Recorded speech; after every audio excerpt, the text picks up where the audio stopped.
জামাইবাবুর কথা তো কান দিস না তো দিদি। হঠাৎ রাত বিরেতে ওনার বিবেক জেগে উঠলো। ছাড় তো, ছাড়। যাই বলিস দিদি, আমার কিন্তু না দীপুকে নিয়ে বড্ড চিন্তা হচ্ছে রে। ওকে ও বাড়িতে পাঠানো একদম উচিত হয়নি। যদি কোনো গন্ডগোল পাকে। কেন গন্ডগোল পাকাবে কেন? আরে আমাদের দীপু একটা জোয়ান সমর্থ ছেলে, আর ও বাড়িতে বৌমার ওই বাজি বোনটা আছে না, কিরকম গায়ে পড়া স্বভাব জানিস তো। আরে ছাড়ুন আমাকে, ছাড়ুন আমাকে, ছাড়ুন। না না, ওই বাড়িতে তো বৌমার বাবা মা আছে। তুই থাম তো, সবাই থাকতেও কম বেহায়াগিরি করেছে। শোন দিদি, আমার তো মনে হয় ওই আমাদের ছেলেকে না ওই মেয়েটার কাছাকাছি যেতে দেওয়া একেবারে উচিত না। না না, আমার ছেলেও সীমা পার করবে না। না রে দিদি, আমি তোর ছেলেকে দোষ দিচ্ছি না, কিন্তু আগুন আর ঘি পাশাপাশি থাকলে কি হয় জানিস তো। বাবা যেভাবে দীপুর গায়ে মাথায় জল ঢালছিল মেয়েটা, আমার বাপু ওই মেয়েটাকে একদম একদম ভরসা নেই। দেখলি না, ওই মেয়েটা দুদিন এখানে থাকতে না থাকতেই দীপু কেমন ওর কথায় উঠতে আর বসতে শুরু করে দিয়েছিল। সারাক্ষণ ওই মেয়েটার সুবিধে অসুবিধে নিয়ে দীপুর যত চিন্তা। বলা তো যায় না রে দিদি, কার কোথায় কিসে মন মজেছে। তাই আমি তোকে বলছি রে।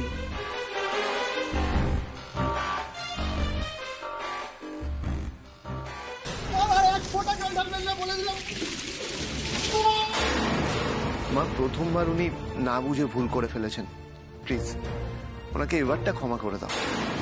বাড়ির অতিথিদের আগে খেতে দেওয়া উচিত, আর উনি তো আমাদের বাড়ির অতিথি। অতিথির জন্য কি বাড়ির নিয়ম খাটে মা? উনিও আমাদের সাথে খেয়ে নিক না। না না না না, এমন কিছু আমি হতেই দেবো না। এমন যাতে কিছু না হয় তার আগে ভাগে আমি তোকে সাবধান করে দিচ্ছি। আরে বাবা, ছেলেদের মন টলতে কতক্ষণ।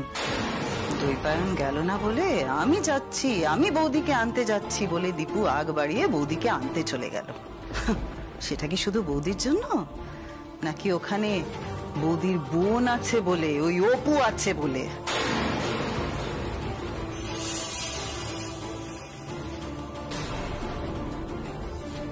একটা কাণ্ড যদি ঘটে যায় তখন হাত কামড়ানো ছাড়া আর কিছু করার থাকবে না রে দিদি। সাপের চুচো গেলার দশা হবে। দীপু আসুক, দীপু এলে আমি বলে দেবো ও বাড়ির মুখও যেন আর ও না হয়। ভুলে যাস না রে দিদি, সেজ বৌমার গ্লাস ধরে তার বোন যখন তখন এখানে চলে আসতে পারে। তার থেকে ওকে ওকে বাঁধার ব্যবস্থা কর। কি বলতে চাইছিস তুই? পাত্রী দেখ। ঠিক বলেছিস, সেজ খোকার যখন বিয়ে হয়ে গেছে তখন আর চিন্তা কোথায়। ঘটককে ডেকে কালকেই বলে দেবো দীপুর জন্য পাত্রী দেখতে। এটাই কাজের কাজ করবি রে দিদি। আমাদের ছেলে কি আর ফেল না। মুখার্জি বাড়ির ছেলেরা হলো লোভনীয় পাত্র। কত মেয়েদের বাপ একেবারে ফাঁদ পেতে বসে আছে। আমাদের ছেলে ফাঁদে পা দেওয়ার আগে তাকে সামলে নে। যেমন মেয়ে আমরা চাই তেমন ভালো সুন্দর সুশীলা মেয়ে বাড়িতে আন। তুই দীপুর জন্য যে মেয়ে ঠিক করবে ও তাকেই বিয়ে করবে। মায়ের নির্দেশ সে কি করে অমান্য করে দেখি, দেখি কি করে করে।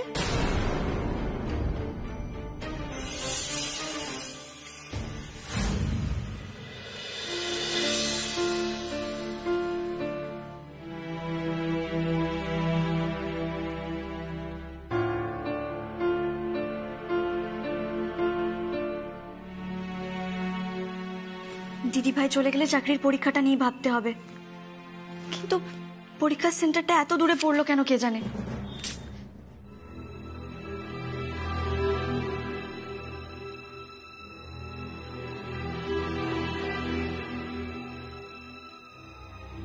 কাল অনেক সকালে উঠতে হবে, কারণ একটু বেলা হয়ে গেলে না হাইওয়েতে এত জ্যাম হয়ে যায়।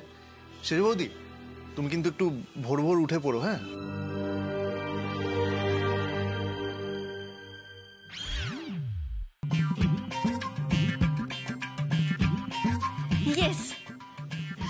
পরীক্ষা সেন্টারে যাওয়ার উপায় আমি পেয়ে গেছি। কলকাতা যাওয়া এখন আমার বাঁ হাতের খেল। কাল সকালেই তো দিদি ভাই আর দীপুবাবু বেরিয়ে যাবেন, তাই তো? ব্যাস, অপুকে আর পায় কে? ঘরের মধ্যে নেটওয়ার্ক ছিল না, আমার নোটস নেওয়ার ছিল, তাই বাগানে গিয়েছিলাম বন্ধুকে ফোন করতে। তুই বাগানে গিয়েছিলি? তাহলে বর্ষা কেন তোকে চুপি চুপি পেছনে দরজা খুলে দিচ্ছিল? না মানে মানে বর্ষা জানতো না যে আমি বাগানে গিয়েছিলাম বলে। দরজাটা খোলা ছিল, তাই হয়তো কেউ লাগিয়ে দিয়েছে। আমি শুধু ওকে দরজাটা খোলার জন্যই ফোন করেছিলাম। ও এসে শুধু দরজাটাই খুলে দিয়েছিল। বাবা, কিরম মিথ্যে কথাগুলো তুই সাজিয়ে গুছিয়ে বলতে শিখে গেছিস, হ্যাঁ? আমি সত্যি নোটসের জন্য। কাকে বোঝাচ্ছিস তুই, হ্যাঁ? কাকে বোঝাচ্ছিস এসব কথা, হ্যাঁ? এই বাইরের পোশাক পরে হাতে ব্যাগ নিয়ে বাগানে গেছিলি বন্ধুকে ফোন করতে, তাই না? হ্যাঁ, আচ্ছা, এত বড় মিথ্যে কথাটা বলতে তোর বুক কাঁপলো না? ঠিক আছে ঠিক আছে, তুই বন্ধুকে ফোন করছিলি তো? দে ফোনটা দে, আমি দেখি বন্ধুর সাথে কথা বলবো। দে দে বন্ধুকে ফোনটা কর, আমি ওর সাথে কথা বলবো। তো সব মিথ্যা আমি বের করছি। দে শিগগিরই দে ফোনটা, দে কর ফোনটা কর। কি ব্যাপার কি অবলা, এই রাত্রির বেলা মেয়েগুলোকে বকাবকি করছো কেন? কি হয়েছে? কি হয়েছে শুনবে? তোমার ভাইজি সাপের 5 পা দেখেছে, লুকিয়ে চুরিয়ে যা ইচ্ছা হয় তাই করছে। আজকে হাতে নাতে ধরা পড়ে কোনো লজ্জা নেই, সমানে মিথ্যে কথা বলে চলেছে, জানো? সে কি রে, মেঘা কি করলো রে দিদি? কাউকে না বলে উনি বাইরে বন্ধুর সাথে ঘুরতে গিয়েছিলেন, আর আমাদেরকে বলছে যে বাইরে বাগানে গেছিল, বন্ধুকে ফোন করে নোট দিচ্ছিল। মিথ্যে কথা বলার জায়গা পাইনি। ইস, মা গো মা, কি সাহস, কি সাহস! দিদি রে, তোর শাসন বুঝি ওরা এখন আর মানতে চায় না? বল বল বল, কেন মিথ্যে বলেছিলি? বল কেন মিথ্যে বলেছিলি? হ্যাঁ, জেঠুমনি জোর করে আটকে রেখেছে না? হ্যাঁ, জেঠুমনি খুব খারাপ। হ্যাঁ, আমি খারাপ হবো, তবু এই বাড়িতে যে যা খুশি তা করতে পারবে না, আমি করতে দেবো না কাউকে। নিজের পেটের মেয়েকে দিয়ে যে শিক্ষা পেয়েছি, আমি তার পুনরাবৃত্তি করতে দেবো না। ফোনটা দে, ফোনটা দে। তুই যার সাথে কথা বলেছিস আমি তার সাথে কথা বলবো। দে ফোনটা, দে ফোনটা, দে বলছি, ফোনটা দে। দে মেঘা, ফোনটা দে। দে মেঘা। অবলা, মাথাটা একটু ঠান্ডা করো।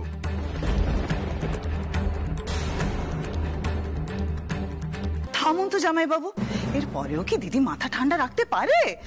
উফ, মেয়েরা কত বার বেড়েছে সেটা তো জানা দরকার। চূড়ান্ত সর্বনাশ হয়ে গেলে হাত কামড়ানো ছাড়া কিছু করার থাকবে না।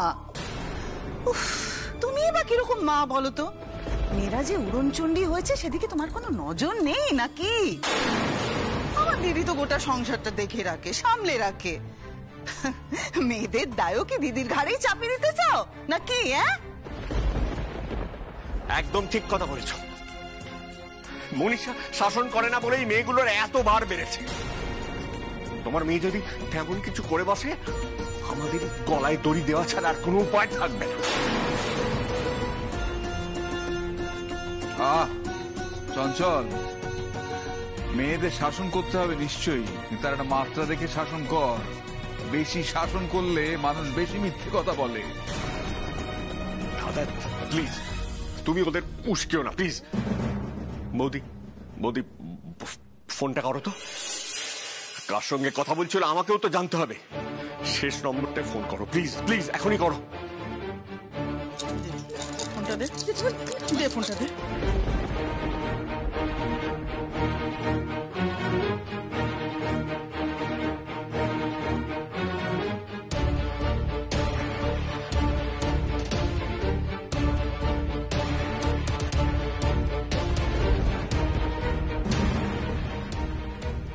শেষ ফোনটা বর্ষাকে করেছিল, কিন্তু তার আগের নাম্বারটা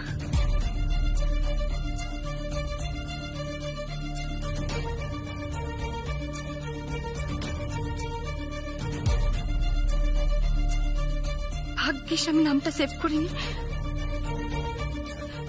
ওটাই তো আমার বন্ধুর নাম্বার। বর্দি ভাই বয়ফ্রেন্ড নয় তো?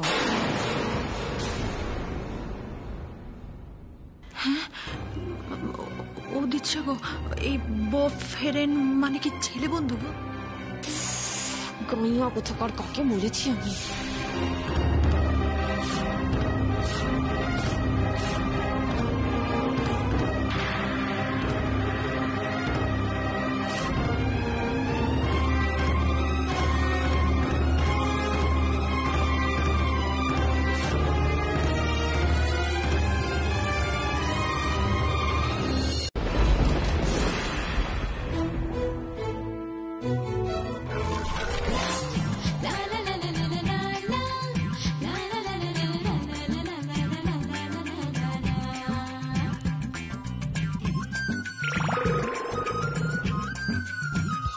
আপনি আপনি ডিকিতে কখন উঠেছেন? ভোর রাতে। আপনার কি মাথা টাথা খারাপ আছে কি? আপনি জানেন আপনাকে ওখান থেকে বেরোনোর সময় আপনার দিদি দেখতে না পেয়ে কত কান্নাকাটি করছিল? বাড়ির প্রত্যেকটা লোক হন্যে হয়ে খুঁজছিল আপনাকে, হয়তো এখনো সবাই খুঁজে যাচ্ছে, আর আপনি এখানে উঠে বসে আছেন। ব্যাপারটা কি? হ্যাঁ, ব্যাপারটা কি আপনার? আস্তে আস্তে সব বলছি, কেন এসেছি, কি কারণে এসেছি সব বলছি। দরকারটা যে খুব জরুরি, না হলে কি আর কেউ এত কষ্ট করে ডিকিতে চড়ে? কি এমন জরুরি দরকার আপনার শুনি যে এরকম লুকিয়ে লুকিয়ে আসতে হলো? পরীক্ষার সিটটা যে এই এলাকাতেই পড়েছে। পরীক্ষা? কিসের পরীক্ষা? সরকারি চাকরির। বাড়ি গিয়ে দেখি প্রিলিমস পরীক্ষার অ্যাডমিট কার্ড এসেছে, তাই তো পরীক্ষা দেওয়ার জন্য পালিয়ে এসেছি। পালিয়ে? পালিয়ে কেন? তার কি করব, আপনাদের বাড়িতেও যেরকম একজন কড়া মানুষ আছে, আমাদের বাড়িতেও আছেন, বুঝলেন? তিনি আমার বাবা। মেয়েদের পড়াশোনা করা চলবে না, চাকরি করা চলবে না।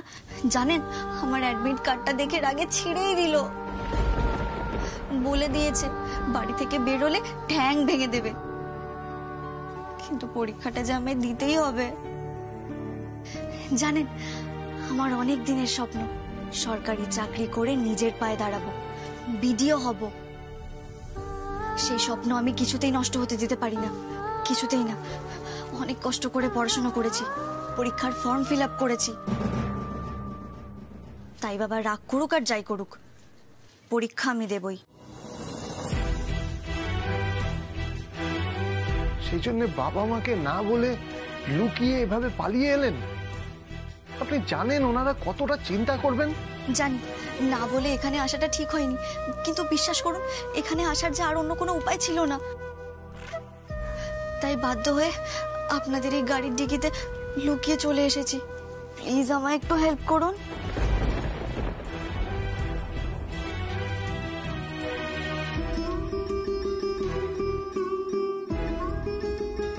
দীপু, ও দীপু। হ্যাঁ মা। হ্যাঁ, ওমা, গাড়ির পেছনে দাঁড়িয়ে কি করছিস তুই?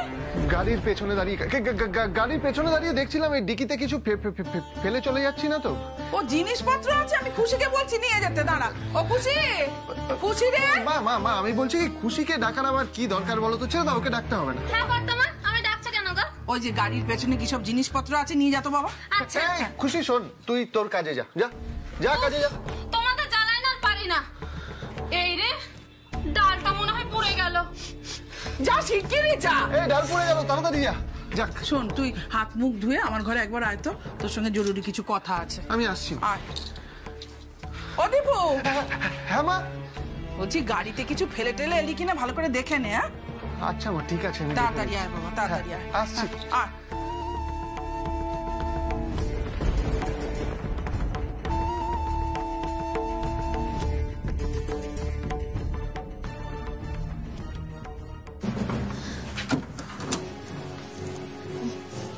চলে গেছে? এই আপনার জন্য না আমিও বিপদে পড়ব। এইভাবে বাবা মা সবাইকে ঝামেলায় ফেলে কি লাভ বলুন তো? কি লাভ? লাভ নয়, স্বপ্ন পূরণের লড়াই বলতে পারেন।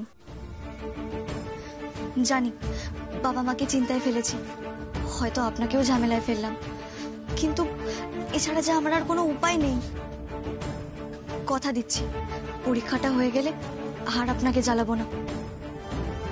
এইবারটির মতো আমাকে বাঁচিয়ে নিন প্লিজ।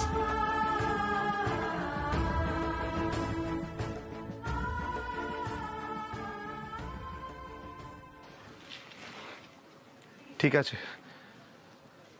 বেরিয়ে আসুন।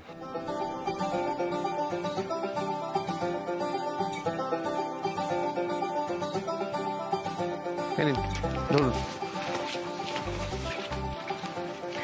আরে আরে কোথায় কোথায় যাচ্ছেন? আমার সাথে চলুন। ওদিকে কোথায় যাচ্ছেন? আপনার সাথে মানে আপনাদের বাড়িতে? ও, আপনার বুঝি এই এলাকায় আরো অনেক লোকজন চেনাশোনা আছে? না, নেই। নেই না? তাহলে চুপচাপ আমার সাথে চলুন। বাড়ির পেছন দিক থেকে ঢুকতে হবে। চলুন চলুন, আগে চলুন।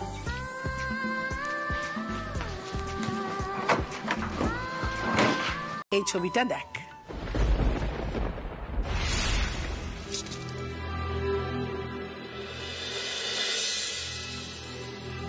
কার ছবি মা এটা? আরে বাবা, বলবো বলবো, বাকিগুলো দেখ আগে।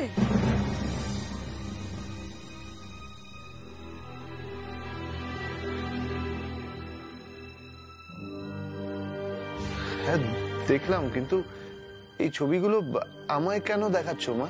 কার ছবি এগুলো? উমা, কে আবার? দত্তবাবুর মেয়ে রে, ভুলে গেলি? দত্তবাবু? কোন দত্তবাবু বলো তো? আরে প্রবাল দত্ত রে, আমাদের বাড়িতে একসময় খুব আসতো না?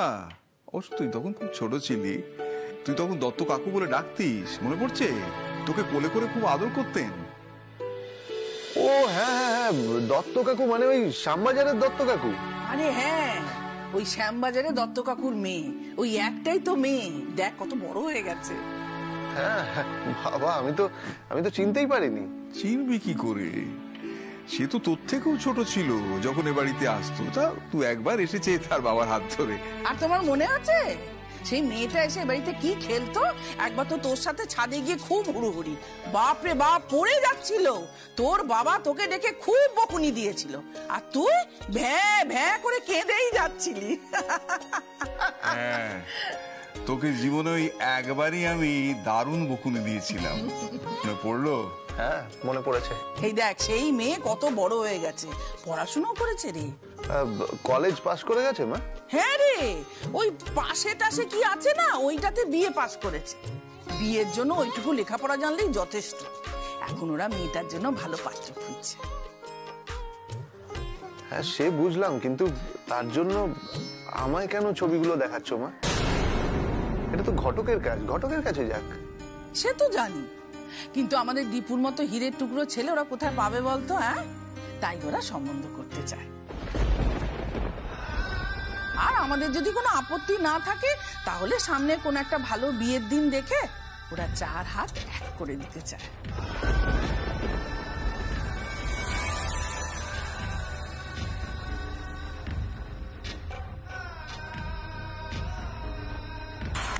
চোখে দেখতে পান না নাকি?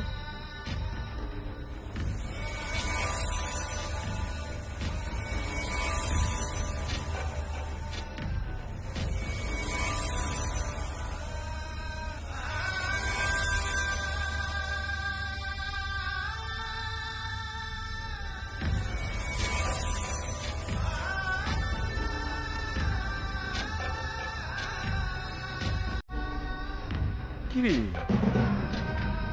আপত্তি আছে? আরে আমার আর তোর মায়ের কিন্তু মেয়েটিকে ভারী পছন্দ হয়েছে।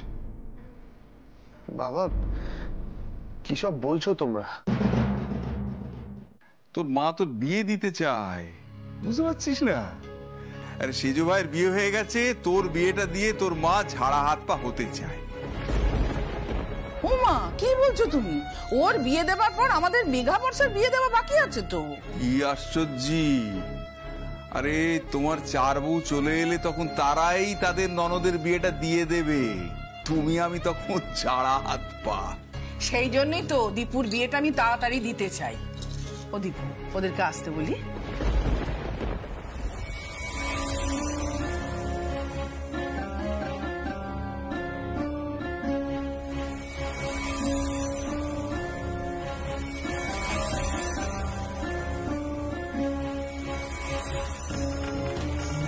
এই যে ছেঁড়া ওড়নাটা, এটার মধ্যে অদ্ভুত কিছু স্মৃতি রয়ে গেল।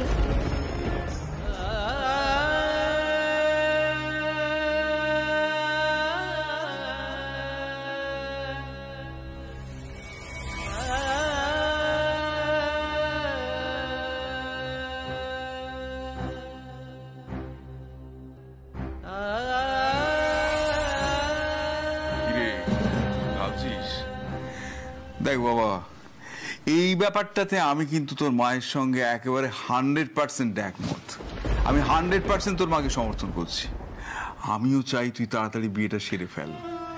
দেখ বাবা, যত তাড়াতাড়ি বিয়েটা করবি তত তাড়াতাড়ি সংসারের হিসেব নিকেশ সবটা বুঝে নিতে পারবি। তারপর যে মেয়েটি বৌমা হয়ে আসবে তার সঙ্গেও তো বোঝাপড়া করার একটা সময় দিতে হবে। ও দীপু, দীপু বলছিলাম কি, এর মধ্যেই তো বিয়েটা হলে ভালো। ওই শ্যামবাজারের শ্বশুর বাড়ি হলে শোরুমের কাছাকাছি হলে অনেক সুবিধা হবে না? ধর কুটুম বাড়ি সামনাসামনি হবে, কাজেও অনেকটা সাহায্য করবে ওরা। তাছাড়া ওরা ওখানকার অনেক পুরনো বাসিন্দা, বনেদি বড় লোক, অনেক জমি জমা আছে। আমি ভাবছি কি ওই মেয়েটাকেই আমি আমার ছোট বৌমা করে নিয়ে আসবো।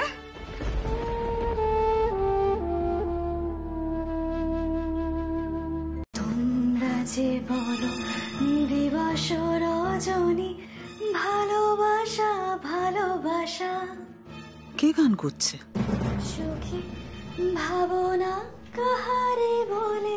আরে সুখী গানটা তো দীপুর ঘর থেকে আসছে। বলে ওর ঘরে কে? যে বলো দিবস রজনী, ভালোবাসা ভালোবাসা।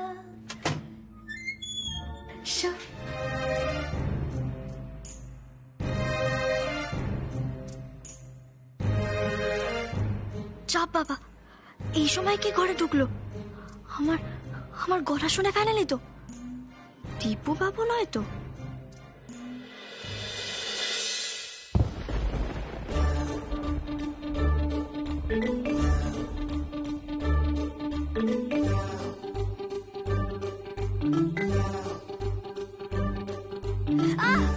কিসের আওয়াজ হলো?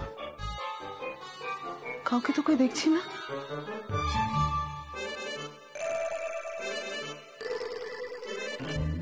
কিন্তু পরিষ্কার একটা মেয়ের গলার আওয়াজ শুনলাম। দীপু তো এখন দিদির ঘরে। তাহলে তাহলে এ ঘরে কে ঢুকলো?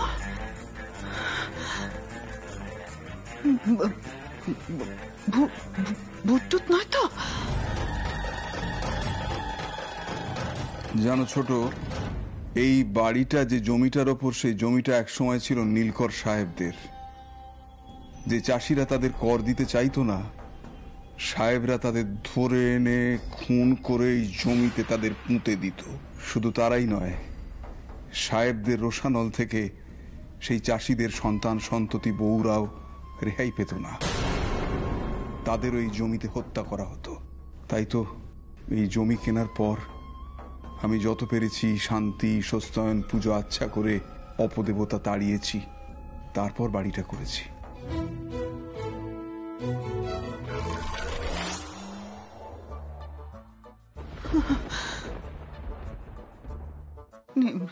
নিশ্চয় কোনো চাষির বউয়ের ভূত। রাম রাম রাম রাম রাম রাম রাম রাম রাম রাম রাম রাম রাম। আরে দিদি, দিদি, দিদি কোথায় রে তুই? কোথায় দিদি? ভূত, ভূত,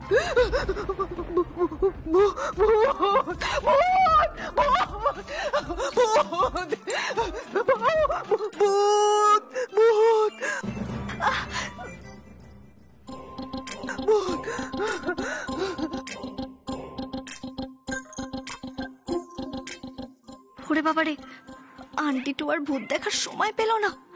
আমি ব্যথার চোটে যে মরে ভূত হয়ে যাব। রাম রাম রাম রাম রাম রাম রাম রাম রাম রাম রাম রাম। কি হয়েছে তোমার? তুমি চিৎকার কেন করছো?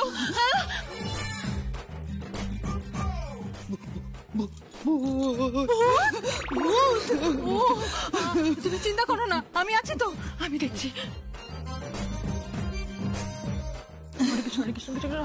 ভূত মাসিমণি কোথায় গো? হ্যাঁ কি হয়েছে? দীপুর ঘরে ভূত ভূত ঢুকেছে। ভূত? কার ভূত? কোথায় ভূত? বলছি ভূত কি ভূত গো? হ্যাঁ ব্রহ্মদৈত্যী না সাতচুন্নি? হরে কৃষ্ণ, কি বিপদে ফেললো গো আমাদের ঠাকুর। ঠাকুর হরে কৃষ্ণ কিছু পেতনি টেতনি হবে। আমি স্পষ্ট শুনলাম বাংলা গান গাইছিল। এই মাসিমণি, তোমার না কানটা পুরো গেছে। ভূত আবার বাংলা গান গাইছি। কি গান গাইছিল? সখী ভাবনা কারে বলে, সখী যাত না কারে বলে। ওরে বাবা রে, কি বেসুরো। সত্যি সত্যি ভূত থাকলে সে ওই গান শুনেই পালিয়ে যেত। মাসিমণি আর হাসিও না, ভূত নাকি আবার গান করছে। এইসব ভূত টুত বলে কিছু হয় না, বুঝেছো? না গো না মেজো ঠাকুরপো, ভূত আছে গো, ভূত আছে। ঠিক বলেছে বড় বৌমা। তোর বাবা তো একদিন আমাকে বলেছিল এই বাড়ির জমিতে নাকি নীল সাহেবেরা অনেককে মেরে পুঁতে রেখেছে। তাদের আত্মা তো এ বাড়িতে থাকতেই পারে। আমি পরিষ্কার একটা মেয়ের গলার গান শুনেছি।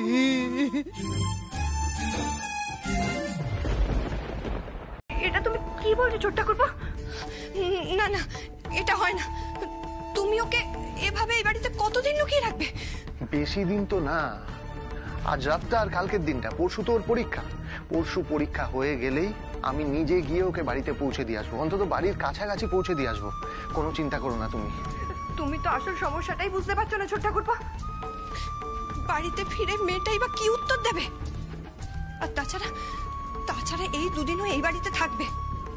তুমি ভাবতে পারছো এই দুদিনের মধ্যে যদি কেউ জানতে পারে বা কেউ দেখে ফেলে কি হবে? না না, তার চেয়ে আজই সবকিছু সবাইকে জানিয়ে দাও, তাতে যা হবার তাই হবে। আরে বৌদি, তুমি কি বলছো? তোমার মাথাটা খারাপ হয়ে গেছে নাকি? তুমি জানো না বাড়ির সবাই যদি জানতে পারে যে অপু এইভাবে এই বাড়িতে ঢুকেছে তাহলে লঙ্কা কাণ্ড হয়ে যাবে। তার চেয়ে বরং আমি যেটা বলছি সেটাই করো, বাড়ির কেউ জানতে পারবে না। হ্যাঁ দিদি ভাই, উনি ঠিক কথাই বলেছেন। এতক্ষণ যখন জানতে পারেনি, পরেও জানতে পারবে না। তুইও তো জানতিস না বল, উনি বললেন বলেই তো। তুই চুপ করবি অপু, একটা কথা। কি হলো রে? আপনার হাতে কি হলো? কই দেখি, কিছু না তো। দেখি কিছু না মানে? আপনার হাতটা দেখান। কি বাবা, বড় সড়ো চোট মনে হচ্ছে। কি করে হলো? আমি তো গায়ে হাত তোলার আগে। না দিদি ভাই, এটা ওই আন্টি টু এর জন্য হয়েছে। মানে? ওই ভূতের ঝামেলার জন্যই তো আমি বাথরুমে পড়ে গেলাম। আপনার মাসিমণি এমন হাঁকডাক শুরু করে দিলেন, আমি ধরাম করে আছাড় খেয়েছি ওখানে। আর পড়বি পর হাতের উপরেই পড়েছি। কি যে ব্যথা করছে। অপু বলছি, শোন না রে, আমি তোকে একটু চুন হলুদ গরম করে ওখানে লাগিয়ে দেবো, দেখবি ব্যথাটা অনেক কম হবে। আরে না সেজ বৌদি, কি বলছো? চুন হলুদ মানে? হাতটা বেশ ফুলে উঠেছে, ডাক্তার দেখাতে হবে, দরকার পড়লে এক্সরে করতে হবে। না এত কিছু করার দরকার নেই। আমার হাতে ব্যথাটা একটুখানি কমে গেলেই হবে। পরীক্ষাটা যেন শুধু দিতে পারি আমি। আপনি একটু চুপ করবেন? পরীক্ষা দিতে পারলে দেবেন, না দিতে পারলে না দেবেন। ট্রিটমেন্টটা দরকার আছে। আপনি রেডি হয়ে যান, আমার সাথে ডাক্তারখানায় যাবেন। কিন্তু ছোট ঠাকুরপো, বলছি বাড়িতে আমি কি বলবো বলো তো? কিছু একটা বলতে হবে, ভাবতে হবে। সেজ বৌদি, তুমি এক কাজ করো, তুমি বাড়িতে ফোন করে বলো ওই পরীক্ষার জন্য অ্যাডমিট কার্ডটা এসেছিল বলে অপু কাউকে কিছু না বলে পরীক্ষা দেওয়ার জন্য বাড়ি থেকে চলে এসেছে। হ্যাঁ, এরকম বলতে হবে। এখানে ওর একজন বন্ধু আছে, তার বাড়িতেই এসে উঠেছে, আর তোমাকে সবটা ফোন করে বলেছে ও ওই বন্ধুর সাথেই পরীক্ষা হয়ে যাওয়ার পর আবার বাড়িতে ফিরে যাবে। এইরকম গল্প বলতে হবে সেজ বৌদি, না হলে পুলিশ যদি আবার খোঁজা শুরু করে দেয় না, তুমি ভাবতে পারছো না কত বড় বিপদ হতে পারে। না ঠিক আছে, আমি এটাই বলবো। কিন্তু ছোট ঠাকুরপো, বাবা যদি তারপরেও না মানে তখন? কিছু একটা বুঝিয়ে বলতে হবে। যা গন্ডগোল পাকানোর তো উনি পাকিয়ে রেখে দিয়েছেন। তুমি আর দেরি করো না, তুমি যাও, ফোনটা করো, তবে সাবধানে। দেখো, ইমোশনাল হয়ে আবার বলে ফেলো না যে অপু এখানেই আছে, ঠিক আছে? যাও।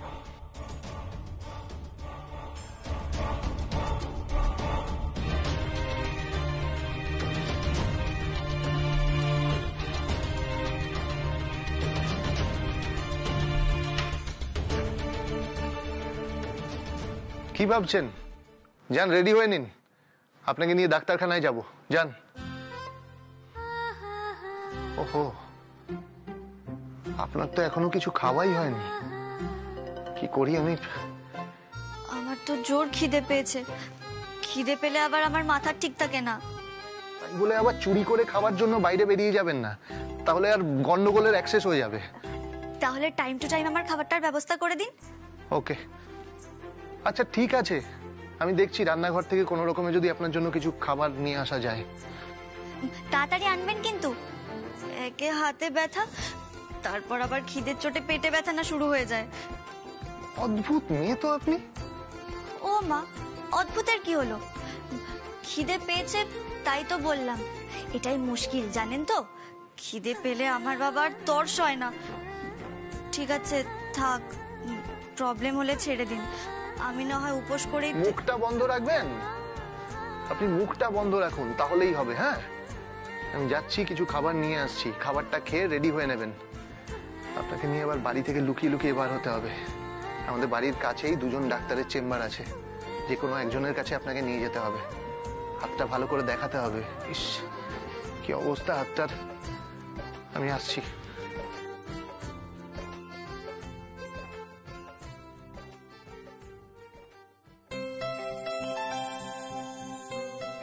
জানি আপনাকে খুব জ্বালাচ্ছি। গ্রামে আপনাকে একবার হেল্প করেছিলাম বলে আপনি আমায় আগুনের হাত থেকে বাঁচিয়েছিলেন। এবার পরীক্ষা দেওয়ার ব্যাপারে হেল্প করে দিন, প্রমিস। এই হেল্পটা আমি রিটার্ন করবই করব। অপু কারুর ঋণ রাখে না।